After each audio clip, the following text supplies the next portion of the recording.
Hindi repo में आपका स्वागत है। आज हम एक ऐसी कहानी की तह तक जाएंगे जो आपको अंदर तक हिला देगी। एक किसान, एक वायरल वीडियो और एक ऐसा खुलासा जिसने एक अंतर्राष्ट्रीय क्राइम सिंडिकेट की नींव हिला दी। सोचिए, कोई इंसान किस हद तक टूट चुका होगा कि उसे ये शब्द कहने पड़े। ये सिर्फ शब्द नहीं है, ये एक बेबस इंसान की आखिरी चीख है। एक ऐसी मजबूरी जहां जिंदा रहने के लिए उसे अपने ही जिस्म का सौदा करना पड़ा। तो चलिए शुरू से शुरू करते हैं और देखते हैं कि कैसे सोशल मीडिया पर एक इंसान की दर्द भरी अपील ने एक बहुत बड़े रैकेट का पर्दाफाश कर दिया। जी हाँ, बस एक वीडियो। जब एक किसान की सारी उम्मीदें टूट गईं, तो उसने सोशल मीडिया का सहारा लिया और उसके उस एक वीडियो ने एक ऐसे घिनौने रैकेट की पोल खोल दी जो लाचार लोगों की मजबूरी का फायदा उठाकर करोड़ों का काला कारोबार कर रहा था। तो ये कहानी है रोशन कुले की। महाराष्ट्र के एक छोटे से गांव के एक आम किसान, कोई बहुत बड़े जमींदार नहीं, बस अपनी थोड़ी सी जमीन और एक छोटा सा परिवार। उनका भी सपना सीधा साधा था, मेहनत करके 2 वक्त की रोटी कमाना।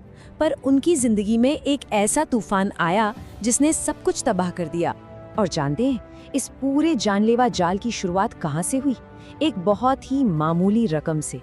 एक ऐसी रकम जो शायद हमारे लिए ज्यादा बड़ी ना हो, लेकिन रोशन के लिए यही एक खतरनाक जाल की पहली कड़ी बन गई।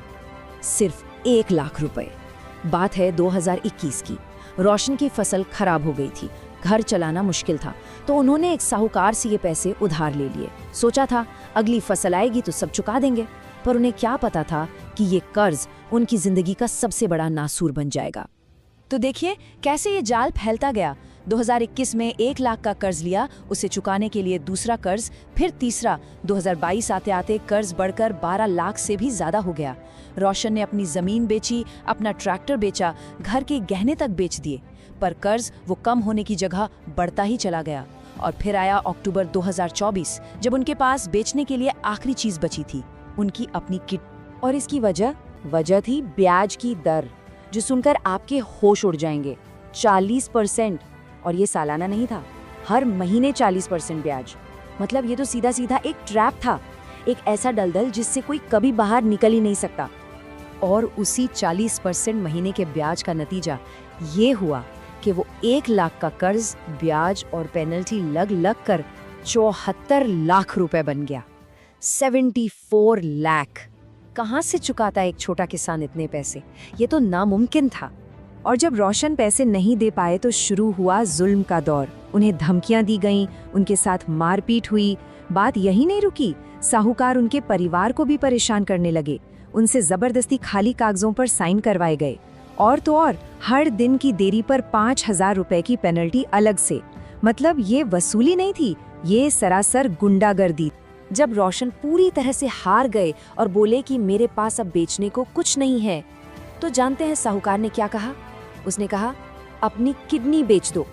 और बस यहीं से ये कहानी एक कर्ज के जाल से निकलकर इंसानी तस्करी के एक बेहद काले और घिनौने दलदल में धंस गई।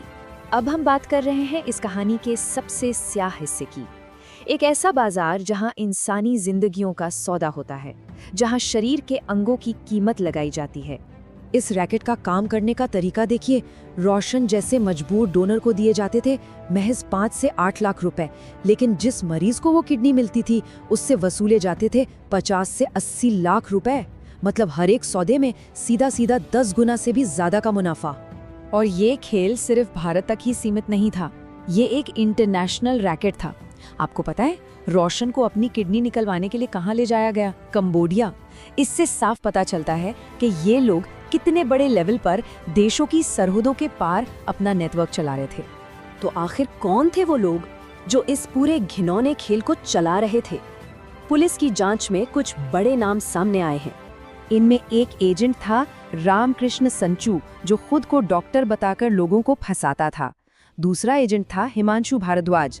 और चौंकाने वाली बात यह है कि इस रैकेट में दिल्ली के डॉक्टर रविंद्रपाल सिंह और त्रिची के डॉक्टर राजारत्नम गोविंद स्वामी जैसे असली डॉक्टर भी शामिल थे।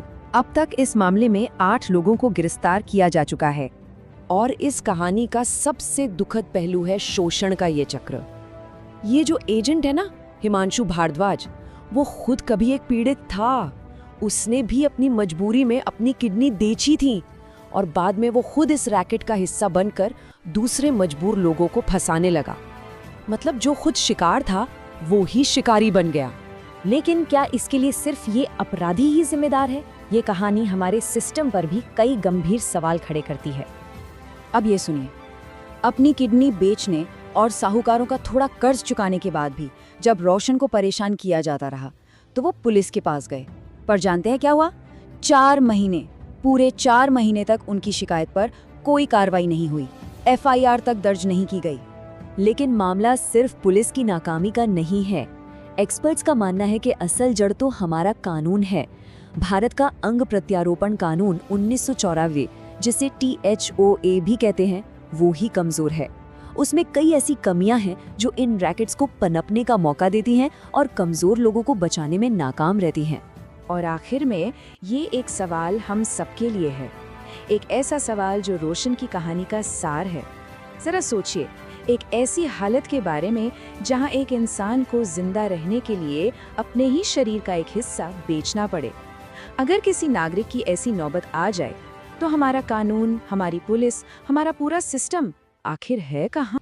रोशन की कहानी हमें ये सोचने पर मजबूर करती है कि आखिर हमारा सिस्टम कहाँ फेल हो रहा है। ऐसी ही और ज़रूरी कहानियों को गहराई से समझने के लिए हमारे साथ जुड़े रहें। हिंदी रिपो को सब्सक्राइब करना बिल्कुल ना भूलें।